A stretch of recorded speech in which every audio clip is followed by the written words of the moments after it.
నమస్తే. ప్రస్తుతం మనతో పాటు సీనియర్ జర్నలిస్ట్ దాము బాలాజీ ఉన్నారు. ఆయనతో మాట్లాడదాం. నమస్తే సార్. నోస్. సార్, మసూద్ అజర్ ఇతని గురించి బాగా చర్చ జరుగుతుంది. అండ్ కొన్ని వందల ప్రాణాలు తీసిన వ్యక్తిగా మనకు తెలుస్తుంది. అసలు ఎవరు సార్ ఇతను?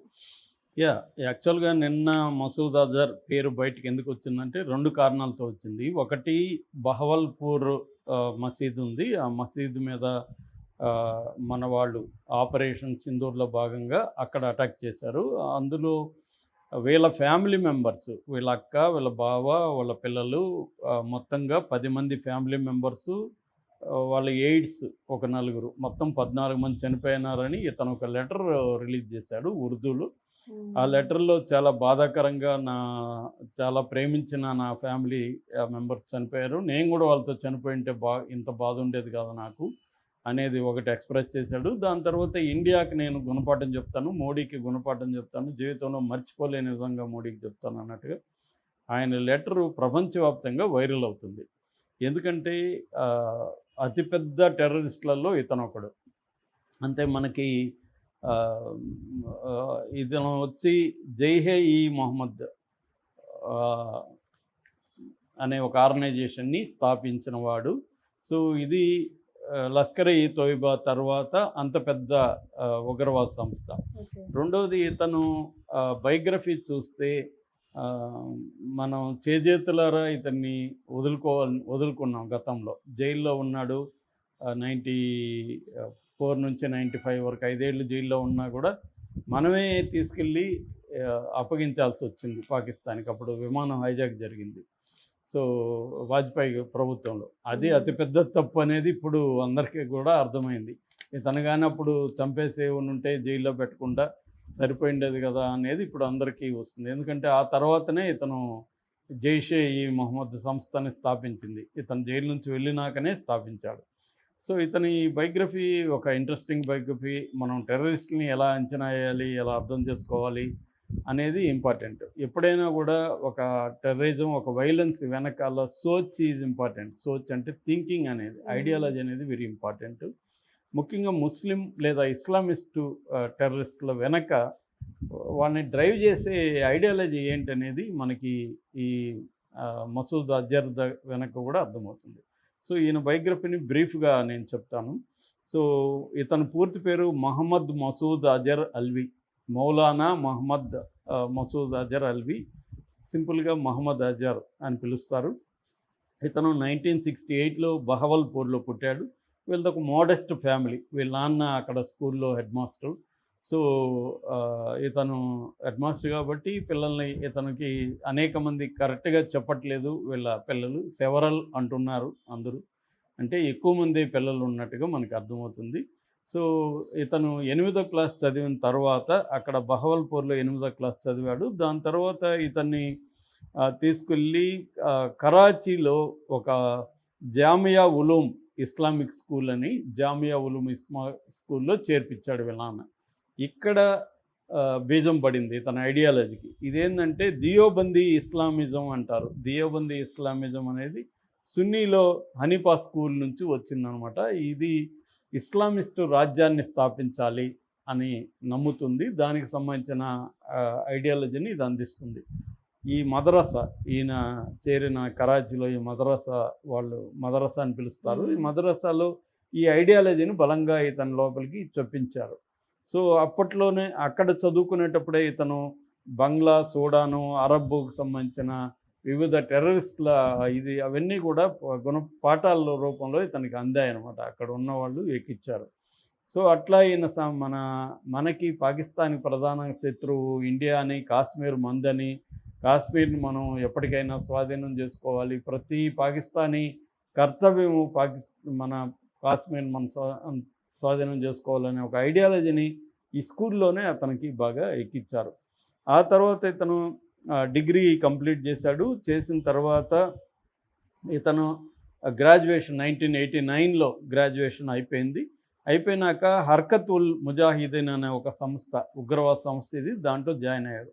అప్పట్లో ఉన్న ప్రపంచవ్యాప్తంగా ఉన్న జియో పాలిటిక్స్ ఏంటంటే ముఖ్యంగా సోవియట్ యూనియన్ విచ్ఛిన్నమైంది, రష్యా ఏర్పడుతుంది 90స్లో. అయితే ఆఫ్ఘనిస్తాన్లో సోవియట్ యూనియన్ ఇంకా అక్కడ రష్యన్ కమాండ్ పనిచేస్తున్నాయి. రష్యాకి అమెరికాకి మధ్య అక్కడ వార్ జరుగుతుంది. అమెరికా పాకిస్తాన్ కలిసి అనేక ఉగ్రవాద శిబిరాలను తయారు చేసి ట్రైనింగ్ ఇచ్చి ఆఫ్ఘనిస్తాన్ పంపిస్తుంది.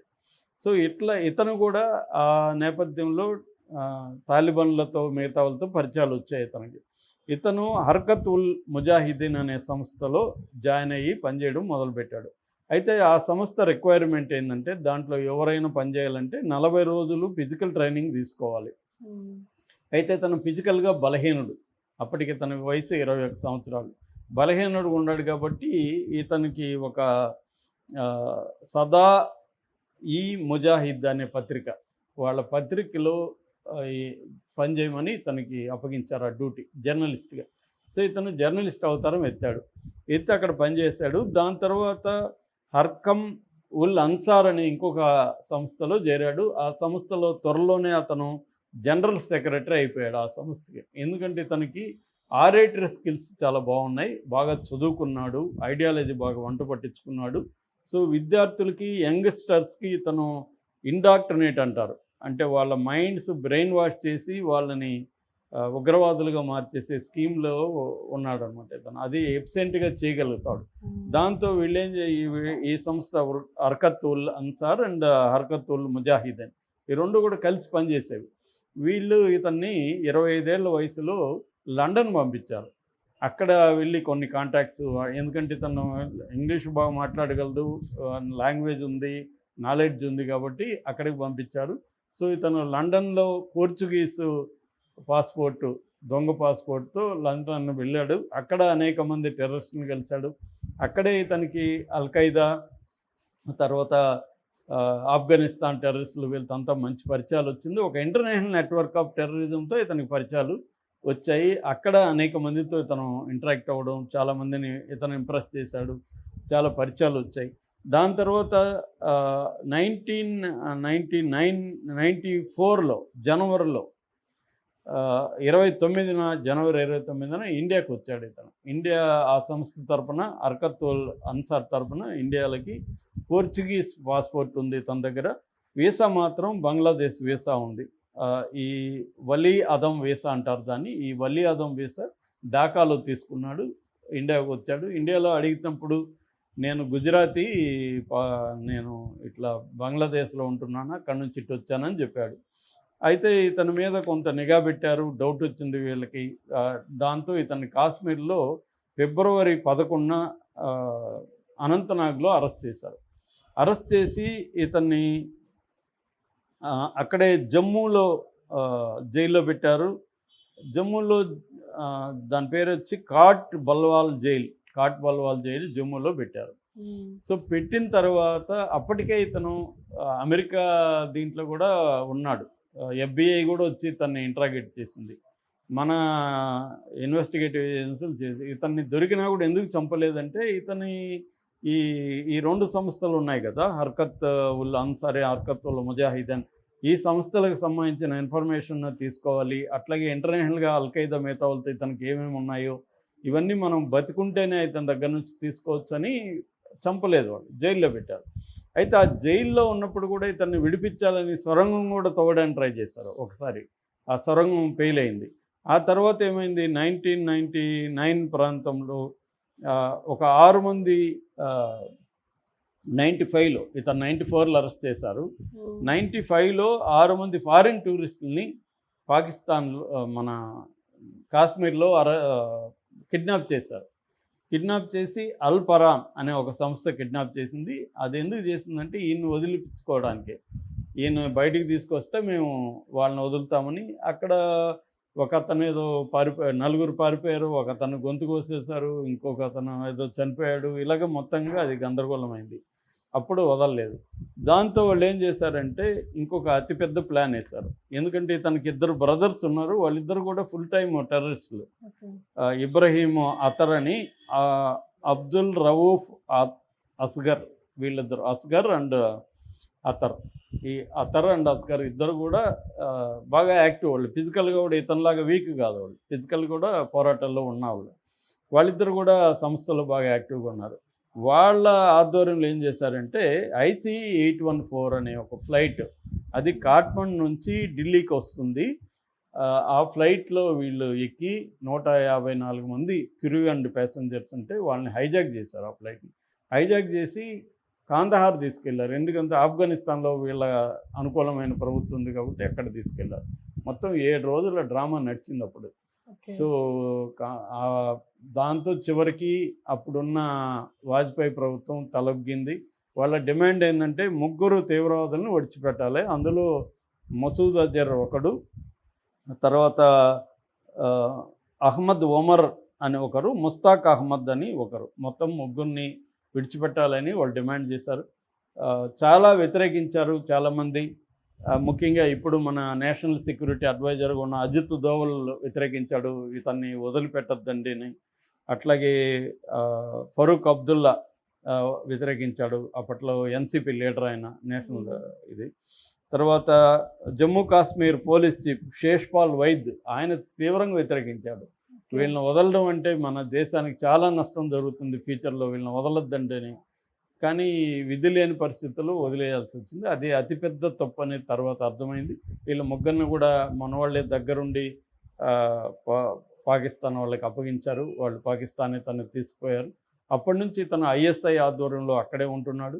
ఇతను ఇల్లు ఏం చేశాడంటే 99లో రిలీజ్ అయ్యాడు. 2000లో ఇతను జైషే ఈ మొహమ్మద్ అనే ఒక ఆర్గనైజేషన్ పెట్టాడు. జైషే ఈ మొహమ్మద్ అనే ఆర్గనైజేషన్ అర్థమైందంటే ఆర్మీ ఆఫ్ ద మొహమ్మద్ అని, ప్రవక్త మొహమ్మద్ ప్రవక్త సైన్యం అని. సో అలా పేరు పెట్టి దాన్ని చాలా ఎఫిషియెంట్గా తీసుకొచ్చాడు. అక్కడి నుంచి 2001లో పార్లమెంట్ అటాక్స్కి ఇతనే కారణం. అంతకుముందే జమ్మూ కాశ్మీర్లో ఒక ఫస్ట్ టైం ఆత్మాహుతి దాడి కూడా ఈ జైషే ఈ అహ్మదే చేసిందనమాట. ఆత్మాహుతి దాడుల కాన్సెప్ట్ని కాశ్మీర్లో ఇంట్రడ్యూస్ చేసింది కూడా ఇతనే. ఇతను ఏంటంటే అమాయకుల బ్రెయిన్స్ని మార్చేసి బ్రెయిన్ వాష్ చేయడంలో ఎక్స్పర్ట్ అనమాట. అంత గొప్పగా ఉపన్యాసాలు ఇవ్వగలడు.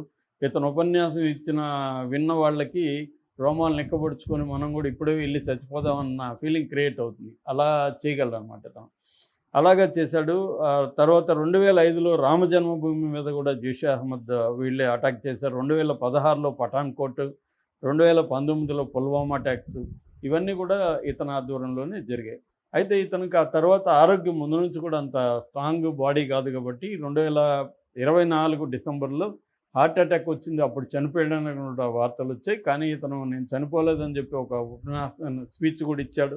అది మోడీని, తర్వాత ఇజ్రాయెల్ని, బెంజమిన్ నెతన్యాహుని తిడుతూ ఇచ్చారు. అదే అప్పట్లో పాపులర్ అయింది.